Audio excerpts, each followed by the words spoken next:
the other question is fighter pay. How will this impact fighter pay? Well, we see a raising of the floor of that 10-10 minimum contract. I mean, by gosh, $1.1 billion per year in every other major sport, your NBA, your MLB, your NFL, with that 50-50 revenue split, half of this would be going directly to the fighters and inflate their pay and their contracts. Of course, the UFC's revenue split being in the 12 to 15% range, I'm not sure how much of this is going to go to the fighters to help them and line their pockets in the manner that it should be. Because again, the UFC's never seemed interested in doing that.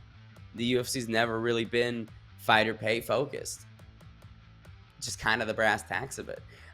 So I don't know how this bodes for fighters. Again, like I said, this is great for fans. This is an incredibly pro-consumer move, and I think for fans of mixed martial arts, fans of the UFC, this is going to be great. But I now have to question what is the uh, pollination on the fighter pay side of things, because you have to remember every time that there's been a idea of expanding fighter pay or an opportunity, the fighters have failed to unionize or advocate for themselves or even try and have a seat at the table for these conversations.